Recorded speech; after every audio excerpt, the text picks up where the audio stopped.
Hi, HGTV. My name is Rene Guerra and I'm a realtor with Keller Williams down here in Miami, Florida. And I want to talk to you about my experience working with Alexis and Andrew purchase their first home. This journey began back in October, so it's been a rather long, sometimes frustrating, but at the end of the day, very rewarding journey for the three of us. Why? Because we were able to get them their first home. The frustrating parts of working through this whole journey and this experience has been that we've submitted over 5 offers on different properties, and we always seem to be on the losing end of every deal. Either we were outbid, someone came in all cash, or some crazy unforeseen thing would happen and we would still lose out on the property. We never seemed to win. And it was during these points that Alexis would be kind of down, and I would always kind of have to be the cheerleader motivator to keep her head up, let her know that, hey, there's plenty of properties, we're gonna find something, and to keep her eyes on the prize, reminding her that this is not a marathon, it's a sprint. Sorry, it's a marathon, not a sprint. That was bad. Well, I want to talk to you now a little bit about their wish list. Alexis' wish list started at the very top of wanting to be closer to work. She currently drives an hour and a half every day to and from work. So for her, that was the top of her wish list. Her wish list was closer to work, 2 bedrooms, an area to entertain, along with being somewhat updated, but not a complete remodel. Andrew's wish list, being that he lives out on the beach, he wanted something a little more, 1 bedroom, smaller, in the city, didn't really care for the entertainment area because he preferred to do that. He preferred to go out if he wanted to entertain with his friends.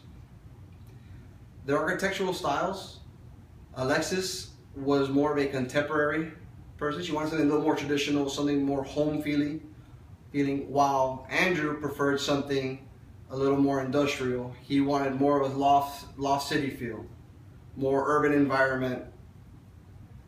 So this was the main difference between the two of them, where Andrew wanted, really urban feeling, and then Alexis wanted more of a homey feeling. My biggest challenge in working with the two of them was in the beginning trying to find them anything in their price range that would have their wish list and trying to combine it to find something that meshed between it.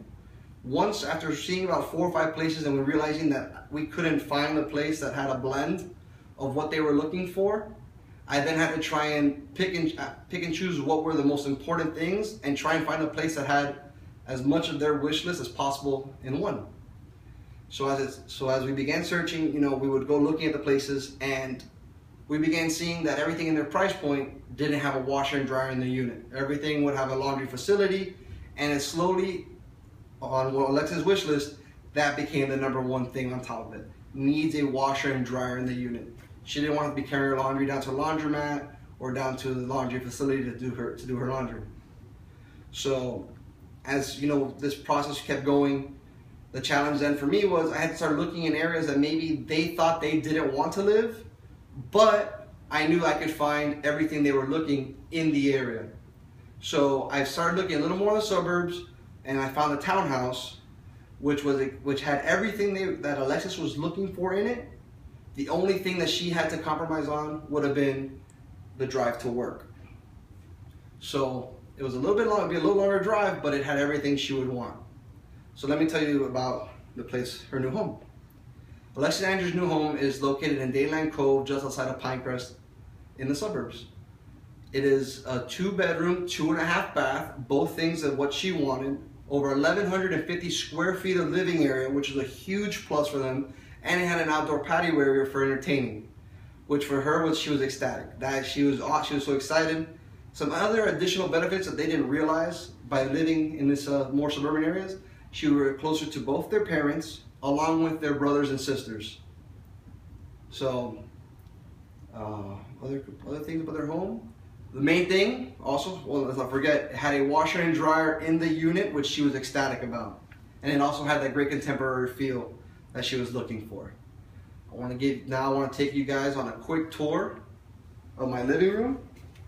So you can see here we have the bay window, allowing a lot of natural light to come into the room, make the space feel a little more open, not as closed. Even though it's a smaller unit, you don't feel it because you have all the natural light coming in.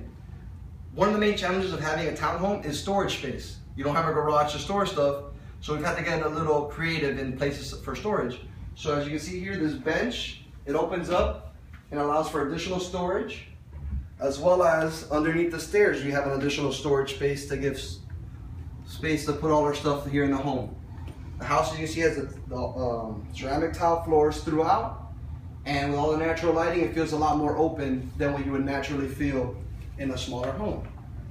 As you come through the split floor plan, come through, and then walk you into the kitchen, which is an older kitchen, but with a few enhances, you can make it feel a little newer. Appliances, and just by a simple thing of changing the handles, makes it feel a little more modern.